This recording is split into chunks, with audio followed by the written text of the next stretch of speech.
Right now at 10, Operation Christmas Child holds a donation lunch in Nevada. We'll take you there. Plus, it's time to fall into some winter wine tasting. We're going to head to Macadoodles in Joplin for this special event.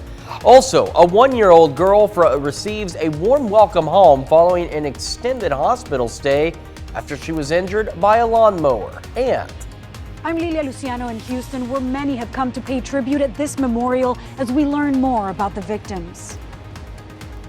The 4 states' most watched news starts now. Operation Christmas Child held a donation lunch today in Nevada. Now, each year, the organization raises money and collects items for children in need to ensure they have a good Christmas every year.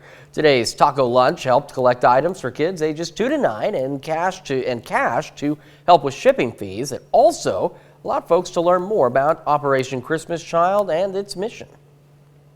Some of the reasons why we really like doing Operation Christmas Child is just the stories that we hear from people that are now in their 20s talking about when they were 5 years old, items that they really needed that they couldn't afford, and they found them in the shoe boxes. And so far, Operation Christmas Child has handed out 188 million boxes worldwide. Operation Christmas Child is part of Samaritan's Purse International Relief. Over at Macadoodles in Joplin this afternoon, 4-staters got into the spirit of the fall season with the Fall into Winter Wine Tasting event.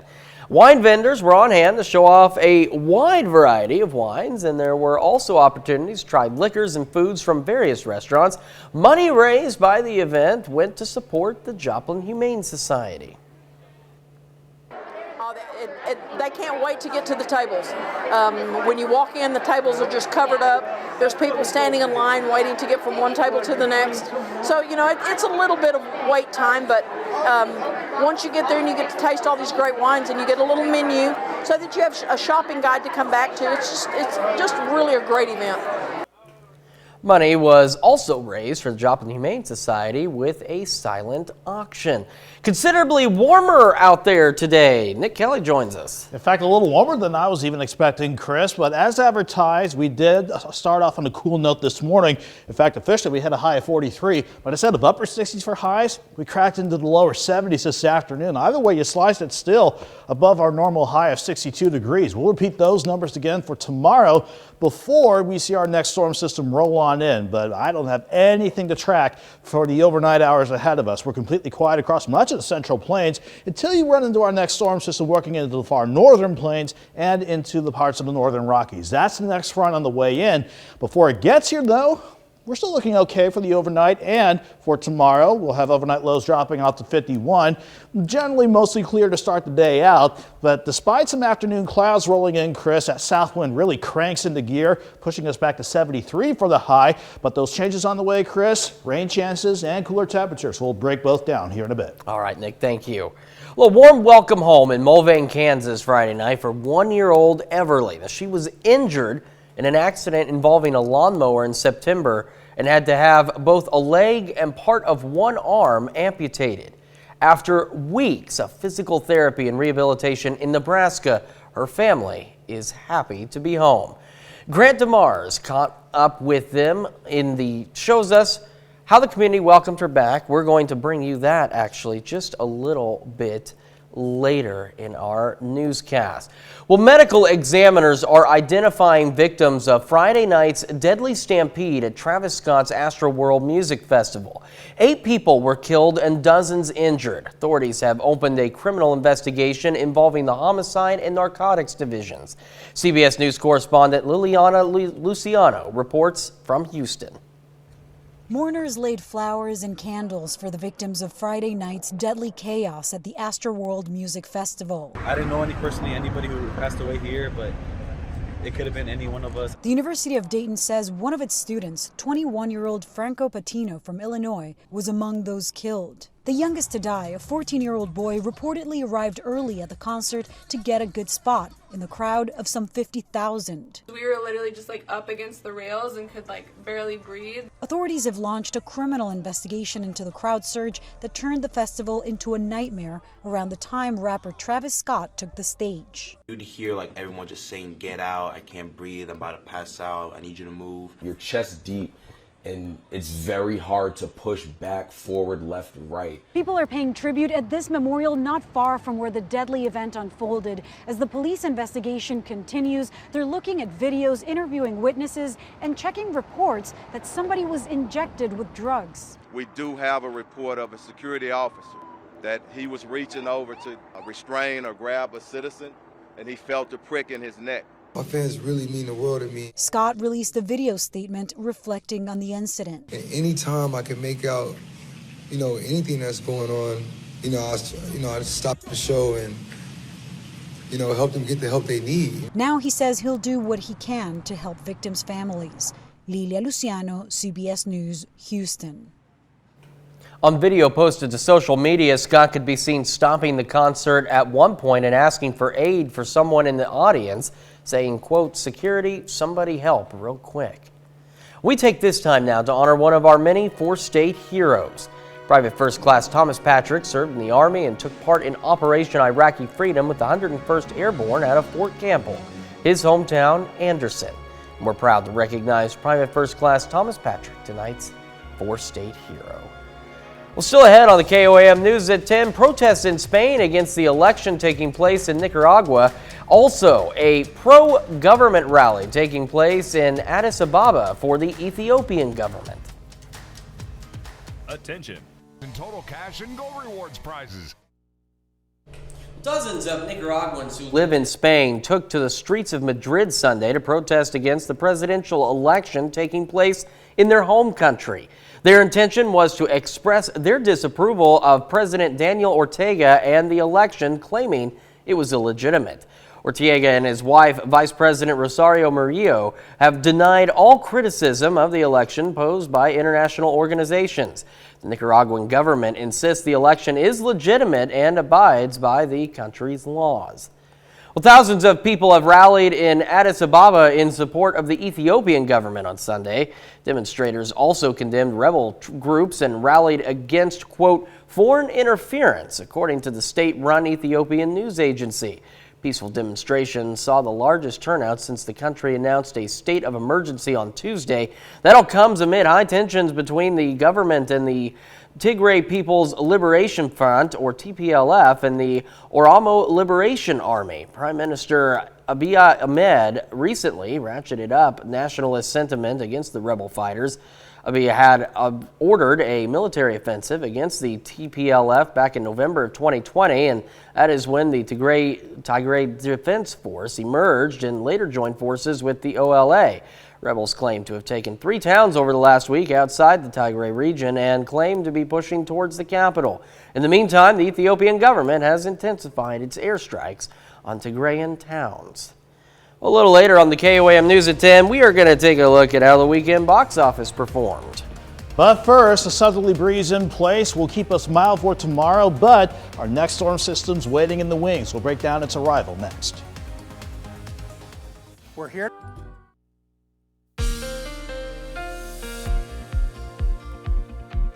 It was about time that we enjoyed a completely quiet weekend. If you remember last weekend, we had to start things out with tracking quite a bit of rain for our Friday before we enjoyed the rest of the quiet Halloween weekend. This time around, though, it was quiet from start to finish, and it's still looking good outside with our live shot from Indigo Sky Casino and Resort outside of Seneca, Missouri.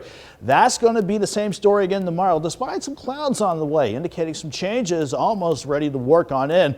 But we saw big changes today in terms of temperatures. Lower 60s for the highs yesterday, after we thankfully just dropped back into the lower 40s this morning.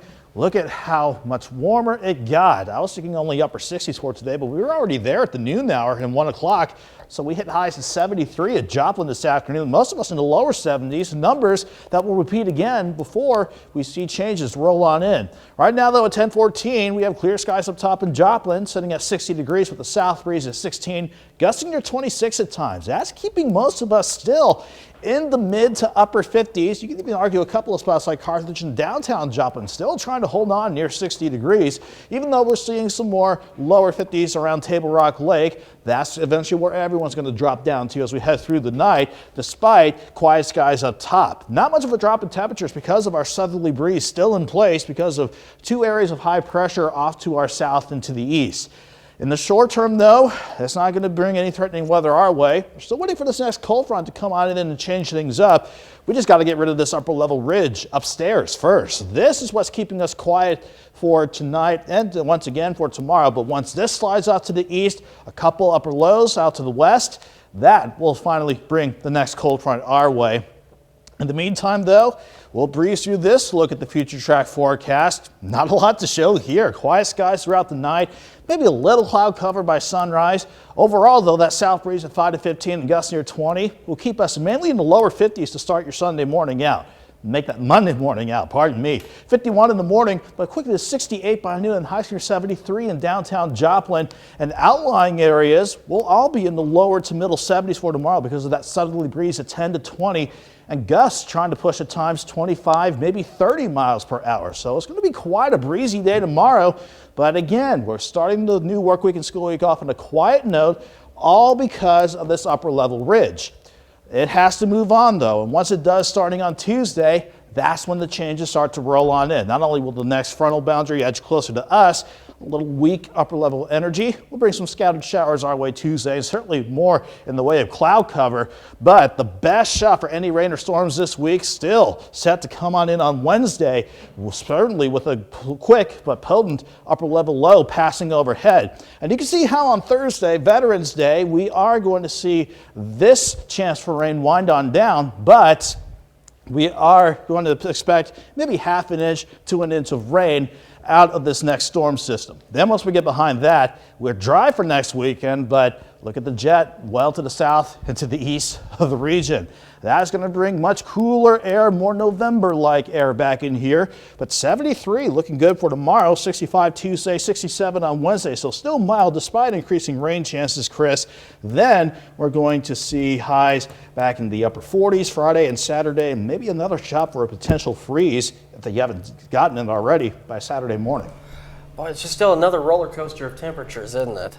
Yeah, at least we can enjoy the high before we go back down on this roller coaster ride. All right, Nick, thank you so much. Well, a story that we promised to bring you earlier.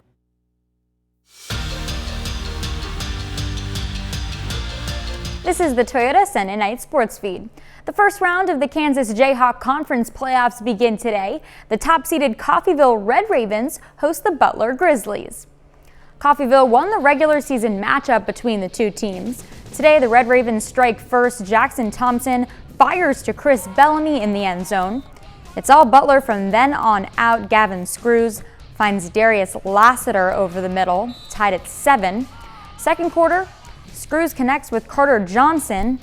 He runs in for the touchdown. Red Ravens trail by 13 at half. Butler keeps rolling, taking down Coffeyville 48-7.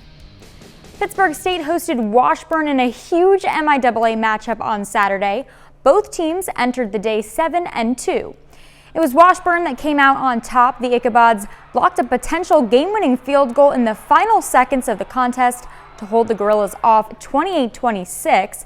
Tyler Adkins ran for 69 yards and 2 touchdowns, while Elijah Harris caught 6 passes for 89 yards. Brandon Malikas and PJ Sarwinski led the defense in tackles. Here's the team's thoughts on the outcome. The momentum pendulum, back and forth when you're playing a good football team like that. And unfortunately, I think we caused losing some of the momentum to ourselves a lot. And you can't do that when you're playing a good team like that. I think we beat ourselves at times. I wouldn't say that they beat us, but I think we beat ourselves. But we definitely played our hearts out. Missouri Southern also took a loss on Saturday to the number 6th ranked Northwest Bearcats. The Lions gave up 28 points in the second quarter, the difference in the game. Despite a 35-0 deficit at half, Missouri Southern made adjustments on defense and allowed only 2 touchdowns for the remainder of the game. It was the last home game of the season for the Lions and Senior Day. Here's head coach Atiba Bradley's thoughts on his graduating class. This senior group, top to bottom, has done a tremendous job of buying in. They've helped me, quote-unquote, convince others to buy in, and so that part's huge. These guys have been through some stuff now, and for them to continue to fight and be resilient, I'm extremely proud of them and will always cherish and remember them. My first head job with my first group of seniors. That brings us to our one and only break in the Toyota Sunday Night Sports Feed. Still ahead, the Kansas City Chiefs aim to get over 500, hosting the Green Bay Packers. Vision needs.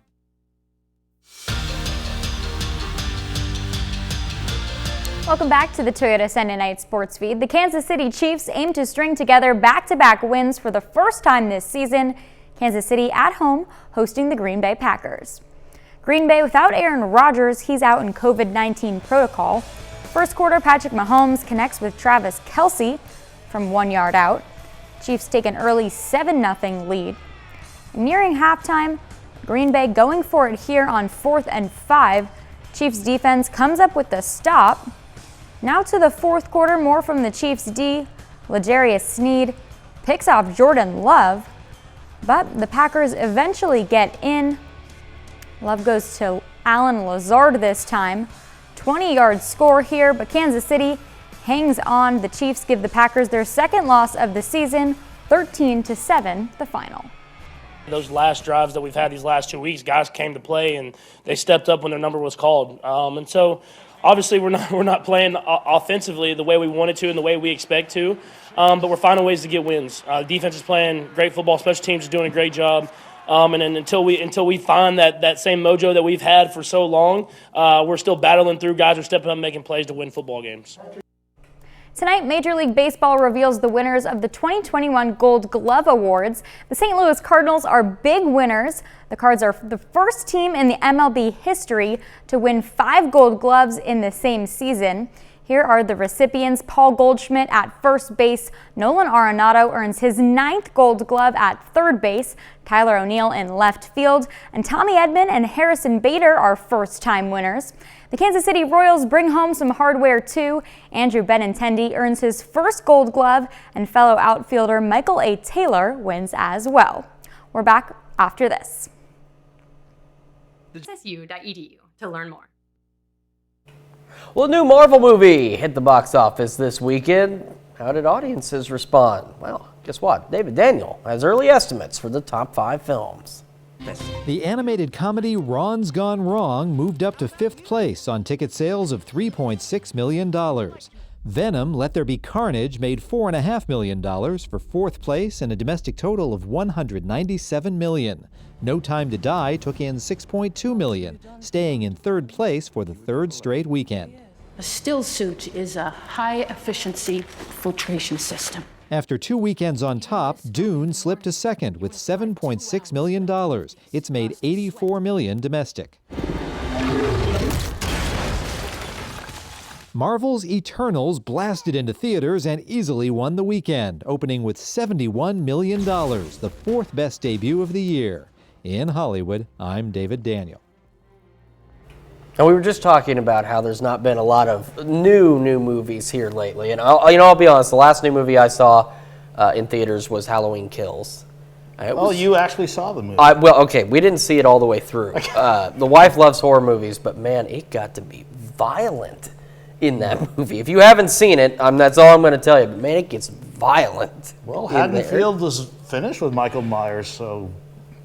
they've still got one more. Yeah. There's one more that's supposed to wrap it all up. So I guess we'll have to wait and see just how much killing goes on in that one. But I mean, there's not going to be anybody left in Haddonfield. I'm just saying, there's not. At the rate they're going in that last movie, there's not going to be a lot of people left in Haddonfield. A lot of people left in the 4 states enjoying this forecast that you brought us. Yeah, the mild temperatures, especially while they can stick around, that is. 73 tomorrow. We're dry for the day ahead of us, but sticking with Doug's pattern, the next storm system rolls in for the middle of the week. Scatter showers Tuesday with highs in the mid-60s, but I still think our best shot for rain, Chris, will be on Wednesday. Thankfully, nothing severe, though. Something we'll still watch. Should have stuck with just a 3-day forecast. That way we didn't have to see the rest of that. Well, we just roll with the punches. That we do. Danny, final check in sports. Low-scoring game today, but the Chiefs edge out the Packers 13-7. They'll be back against, actually, can't recall who they're playing. They'll be back in action They'll soon. be back in action. They'll be back in action again. Well, guys, thank you so much. That's our time for now. We'll see you back here next weekend. Good night.